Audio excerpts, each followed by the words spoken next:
নমস্কার, আমি শ্রীদেব কৃষ্ণমূর্তি জ্যোতিষ নক্ষত্রবার্তা আমার চ্যানেল। আজকে আলোচ্য বিষয় হচ্ছে বৈশাখ মাস।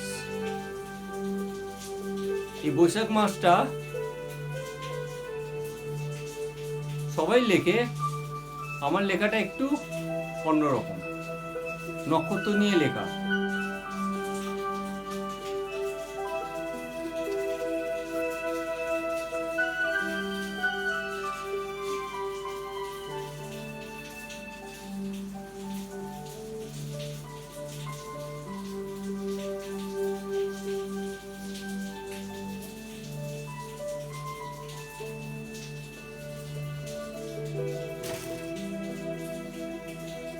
পয়লা বৈশাখ থেকে 14ই বৈশাখ একটা ছেলে বা মেয়ে, একটা শিশু যখন জন্মায়, সে জন্মাচ্ছে, সবাই তো বৈশাখ মাস লিখে দেয়, আমি এক্সেপশনাল।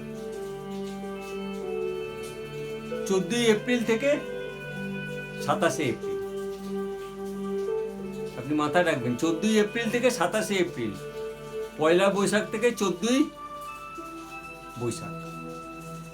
আপনার মধ্যে রবি গ্রহ, মঙ্গল গ্রহ আর কেতু গ্রহ, এই তিনটে গ্রহের প্রভাব থাকে।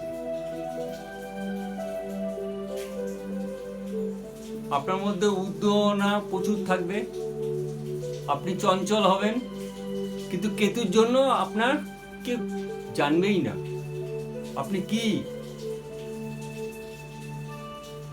কেউ জানবে না। আপনার ব্যক্তিত্ব প্রবল, কিন্তু সব কেতুর জন্য ধামাচাপা পড়ে যাবে। আপনি সব কিছু করেও কেতুর জন্য আপনি নিজেকে প্রকাশ করতে পারবেন না। কর্মজীবনও তাই, সারা জায়গায় ঘুরে কোথায় একটা সাধারণ চাকরি পেয়ে যাবেন। এই কেতুই আপনাকে সারা জীবন ঘুরিয়ে একটা কর্ম দেবে, 100 ভাগ দেবে। নমস্কার।